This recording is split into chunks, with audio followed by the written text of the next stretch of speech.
Des analyses de jeux, il y en a partout et sur tous les sujets.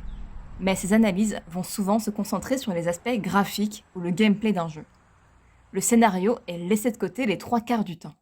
Même quand le scénario est au cœur de certains jeux, les analyses et les critiques ne font que les survoler. J'aimerais vous faire voyager au cœur de l'écriture d'un jeu et démêler des nœuds qu'on n'avait même pas remarqués lors de notre première partie. Je suis certaine que lorsque vous entendez scénario marquant, une série de jeux vous passe en tête. Et pourtant, sauriez-vous dire avec exactitude pourquoi ces jeux ont un scénario qui fonctionne? C'est tout de suite plus compliqué.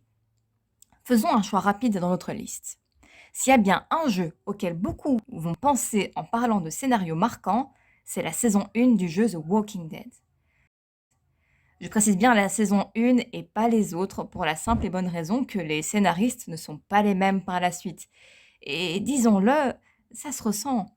On a d'ailleurs là un bon exemple où le scénario fait vivre un jeu. Les autres saisons ont de meilleurs graphismes et un gameplay plus vif, mais bon Dieu, qu'est-ce qu'on s'ennuie! Et les persos secondaires sont oubliables au possible. Pourquoi The Walking Dead marche? Pourquoi ces personnages ont l'air aussi vivants?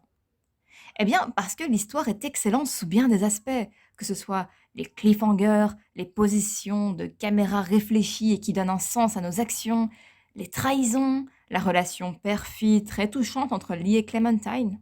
Tous ces éléments participent à nous faire aimer l'histoire et revenir dessus ne serait pas très intéressant étant donné que plein d'autres vidéos et d'autres articles ont déjà abordé le sujet. Ce qu'on va faire ensemble, c'est analyser un personnage en particulier pour vous montrer la complexité et la richesse de l'écriture et essayer de vous faire comprendre pourquoi on aime ce personnage, pourquoi est-ce qu'on en déteste un autre, comment le studio Telltale s'y prend pour nous faire ressentir des émotions aussi fortes. Et si on commençait par un personnage aimé, voire adoré, un personnage en qui on veut avoir confiance, un perso qu'on kiffe quoi, genre Lily. Bah pourquoi faire simple quand on peut faire compliqué? Les personnages dits méchants sont tellement plus intéressants à analyser et rassurez-vous, pas mal d'autres persos vont passer par mon analyse aussi.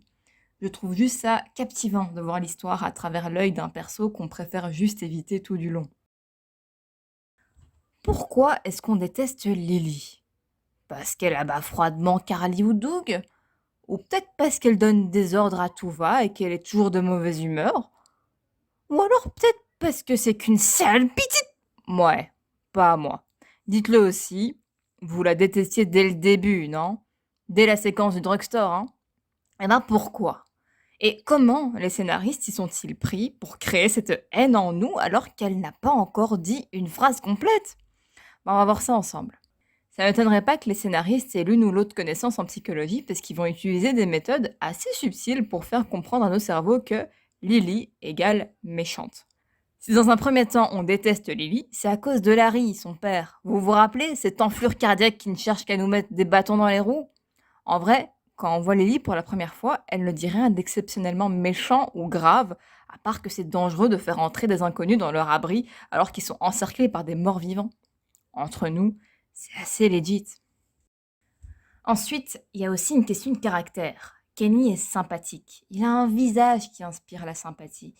Il sourit facilement, il fait des blagues, il sait s'occuper des enfants. Il a un fils naïf et drôle et une épouse aimante et protectrice. Son entourage lui donne une image presque angélique. Là où Larry et Lily ne sont que deux, ils sont adultes. Larry est une brute cruelle. Lily ne fait pas d'effort pour montrer son côté sympathique, bien qu'elle en ait un. Je sais pas si vous avez essayé de faire le jeu plusieurs fois, mais moi si. Et quand on est du côté de Kenny, Larry et Lily vont être horribles. Ils vont s'emporter à la moindre remarque. Mais si vous faites le jeu en étant du côté de Lily tout du long, vous allez remarquer qu'elle n'est pas si horrible que ça finalement. Elle réagit peu aux compliments et aux remarques positives, certes. D'ailleurs, entre nous, je trouve qu'elle a un petit côté de tsundere à la moindre remarque positive et c'est assez marrant. Je pense que son comportement est simplement lié au fait qu'elle ait pas l'habitude d'avoir des gens qui sont de son côté, mais elle est reconnaissante et tu le sens quand même, que ce soit avec des sourires, des regards complices ou des commentaires. Et de façon objective, les choix de Lily sont beaucoup plus logiques que ceux de Kenny. On est aveuglé par la sympathie de Kenny. Mais en vrai, ses choix sont horribles. Vous vous souvenez de ce qu'il veut faire? Il veut rejoindre son bateau de pêche qui se trouve dans un centre-ville. Alors, je vous rappelle, quand il y a une apocalypse zombie qui vient de débuter en prime, il y a évidemment plus de zombies dans les villes que dans les campagnes. Donc, il veut emmener tout le groupe en ville, prendre un bateau et potentiellement vivre dessus pour le restant de ses jours. Vous voyez plus ou moins où est le problème? C'est une prise de danger énorme et vu la taille du groupe, il savait dès le début que tout le monde ne pourrait pas monter à bord et qu'il abandonnerait des gens. C'est un choix égoïste et désespéré. Que comptait-il faire une fois dans son bateau? Qui lui dit que les zombies ne nagent pas? Et toutes les fois où il aurait fallu amarrer pour se réapprovisionner? C'était un rêve idéaliste. Et au fond, on ne peut pas lui en vouloir dans une situation pareille de s'accrocher à une lueur d'espoir. N'empêche que c'était pas rationnel ni bon pour la survie du reste du groupe. Là où Lily proposait des solutions plus logiques, c'est-à-dire elle voulait pas aller dans un centre-ville parce qu'elle se doutait qu'ils allaient tous se faire bouffer par des zomblards, et elle préférait rester dans la campagne, fortifier le motel qui s'était trouvé et survivre comme ça le temps qu'ils trouvent d'autres solutions. Son choix de base, en tout cas, c'est d'éviter les villes. Un choix, vous serez d'accord avec moi, plutôt réfléchi. Dans l'épisode 2, elle veut rentrer rapidement au motel une fois que Mark serait soigné. Elle ne voulait pas faire confiance aux fermiers. Et sur le moment, on peut se dire qu'elle est fermée d'esprit et qu'elle passe à côté d'une bonne opportunité. Mais après, on apprend que ces fermiers sont des putains de cannibales. Donc qui avait raison au final? Une des raisons pour lesquelles on ne l'écoute pas, c'est qu'il y a toujours Larry en arrière-fond qui balance des insultes, et elle qui a beaucoup de mal à s'exprimer autant face à son père, qui lui dit très fréquemment de la fermer, et par son tempérament colérique qu'elle a naturellement et qui l'empêche d'être claire dans ses explications. Sa colère est aussi amplifiée du fait de ne pas pouvoir être la seule leader du groupe.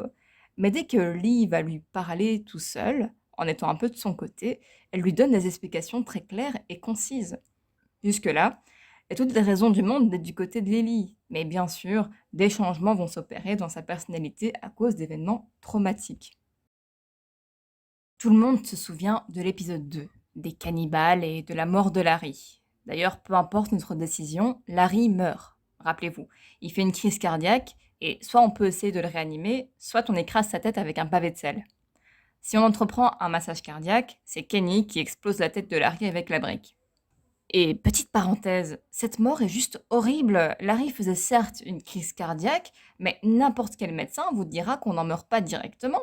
Même si on tombe dans les pommes, la mort n'est pas instantanée. Ça prend des dizaines de minutes, parfois même des heures avant de faire un arrêt cardiaque.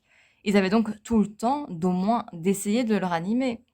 Et dans les dernières secondes de sa réanimation, on constate que Larry bouge un peu la bouche, comme s'il allait se réveiller. Et là, on peut se dire, ouais, mais il allait se réveiller en zombie et tuer tout le monde. Mais je pense qu'en fait, le massage fonctionnait et qu'il revenait tout simplement à lui. Après, l'acte de Kenny s'explique aussi autrement que par l'instinct de survie. Retour au drugstore, Larry menace de tuer Duck et il dit clairement qu'il pourrait lui écraser la tête. De là, Kenny a juste retenu l'info, tu veux écraser la tête de mon fils, bah je vais te faire la même chose. C'est une vengeance dans tout ce qu'elle a de plus gratuit et irrationnel, même si c'était peut-être pas pensé par Kenny de façon consciente. Fin de la parenthèse et revenons à Lily. Après cet événement traumatique, l'attitude de Lily change. Elle tient moins tête à Kenny, il a comme gagné sa place de leader, plus ou moins. D'ailleurs, Lily s'éloigne du groupe même sur le plan physique. Elle reste dans sa chambre et c'est de là qu'elle nous donne des missions. On remarquera que son tempérament habituellement explosif est remplacé par une morosité à la fin de l'épisode 2 et toute la première partie de l'épisode 3. Elle vient de perdre la seule personne qui lui restait de l'ancien monde, son seul allié vient de disparaître. Malgré ce choc émotionnel, son objectif de garder le motel protégé reste le même si les autres membres du groupe la craignent ou la trouvent étrange. Du coup, quand elle apprend qu'un traître vole les provisions, ça la fout en rogne, parce que tout ce qui lui reste, c'est le camp et sa protection.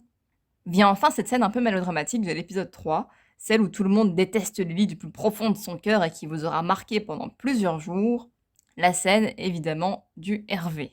Le motel n'est plus sûr et ils doivent le quitter à bord de leur van en laissant tout ce qu'ils avaient construit ces derniers mois derrière eux.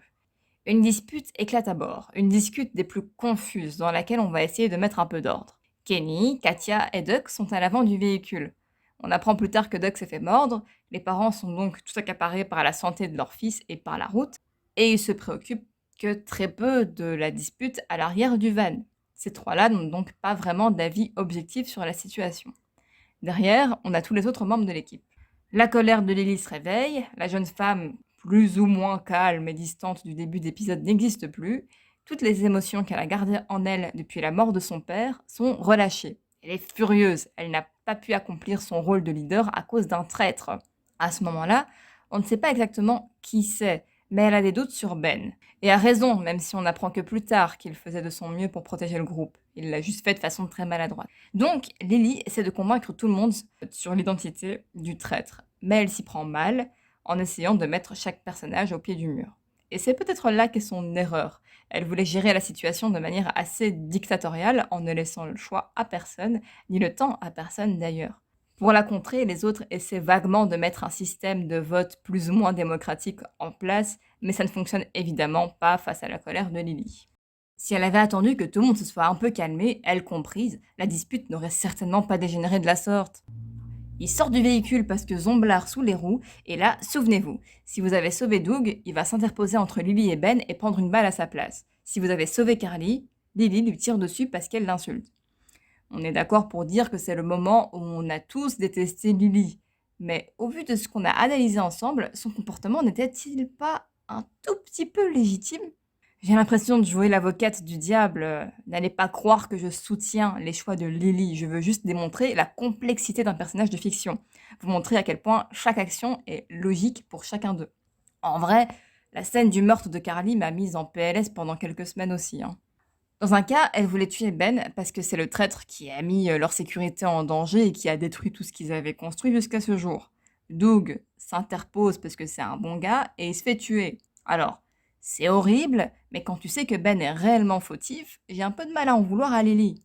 Maintenant, quand elle tue Carly pour une simple insulte, là, c'est vrai que son attitude n'est pas acceptable. Mais c'est explicable. Revenons un peu à l'univers dans lequel on est. Les gens s'entretuent en permanence. Ils ont tous pris l'habitude de tirer sur des ennemis à vue. Ils meurent de faim. Ils vivent constamment dans la peur qu'un mort-vivant leur saute à la gorge. Ils viennent de perdre leur seule source de sécurité. Ils sont tous à cran et sous pression. Pensez bien à tous ces éléments. En prime, Lily est de nature colérique. Apocalypse ou non. Elle vient de voir son père se faire assassiner. Elle se dit certainement que si elle avait pu prendre les choses en main dès le début, rien de tout ça ne se serait passé. Et là, Carly ose l'insulter, et pas de n'importe quelle manière. Elle lui dit que ce n'est qu'une enfant perdue. Ça va à l'opposé de l'image que Lily se fait d'elle-même. Elle donne beaucoup d'importance à son sens des responsabilités, à sa maturité pour gérer un groupe. Lily la prend au mot, et plutôt que de ne pas réagir à une provocation aussi enfantine comme elle l'aurait fait dans une autre situation, elle perd son sang-froid. Ce n'était pas un meurtre prémédité, mais un moyen de libérer la tension et de régler une injustice, entre guillemets.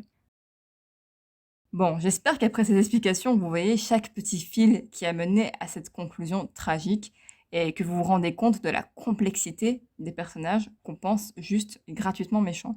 Après cette scène, soit Lily se fait abandonner sur le bas de la route et on n'entend plus parler d'elle jusqu'à la saison 4, soit on la garde avec nous, mais une fois qu'on s'arrête, elle se détache de ses menottes et vole le van. Dans les deux cas, il se passe plus grand-chose d'intéressant pour le personnage. Si ce n'est qu'elle aurait pu faire du mal à Lee en essayant de voler le van, mais qu'elle n'en fait rien.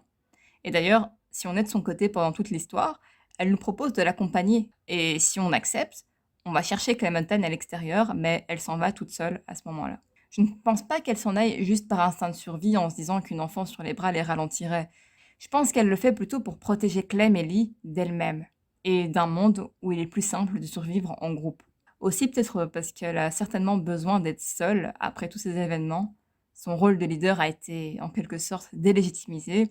Elle a besoin de se repenser en solo pour redevenir elle-même. Alors au final, est-ce qu'on peut dire que Lily est une connasse ? Oui, mais une connasse réfléchie par rapport à son père. Et ça vaut la peine de voir tous ces aspects-là plutôt que de bannir le perso pour toujours et à jamais. Aussi, quand on joue en étant son allié, on se rend compte qu'elle peut être vraiment sympa. Bon, faut jouer dans son sens pour ça, mais c'est pareil pour Kenny. Une fois que tu vas contre Kenny, il se transforme en vrai connard. Il nous abandonne à plusieurs reprises alors qu'on a besoin de lui. Le méchant, en vrai, c'est le perso contre qui on est, c'est pas forcément un perso désigné à l'avance. Vous l'aurez compris, on s'est surtout intéressé au rôle de Lily dans cette vidéo, mais il y a plusieurs raisons. C'est un personnage dont personne ne parle jamais à part en mal, c'est l'un des sinon le personnage secondaire le plus travaillé au niveau de sa complexité, et l'analyser permet de voir toute l'étendue du travail d'écriture d'un point de vue dramatique et psychologique fait par les scénaristes. Aussi, le nœud d'écriture se trouve justement dans le conflit de pouvoir des 3 premiers épisodes. Les 2 derniers épisodes suivent un parcours plus linéaire, bien que toujours intéressant. J'en profite pour ajouter un petit commentaire sur les jeux Telltale de façon générale. Un des reproches qu'on leur faisait le plus souvent, c'est que les choix soi-disant décisifs ne changent rien à l'histoire et que le joueur n'a que l'illusion d'un choix. C'est parfaitement vrai. Mais perso, ça ne m'a jamais dérangé. Pourquoi ? Parce qu'on est tout de même pris émotionnellement par l'histoire. On garde l'impression que nos décisions sont majeures et l'attachement au personnage est réel. Je connais une flopée de jeux dans le genre qui n'ont pas su me faire ressentir ça, même si les choix avaient réellement un impact dans l'histoire. Dites-moi ce que vous avez pensé du jeu et surtout du scénario en commentaire. Team Kenny ou Lily ? Et surtout, dites-moi à quel moment vous vous êtes mis à aimer ou détester l'un ou l'autre personnage.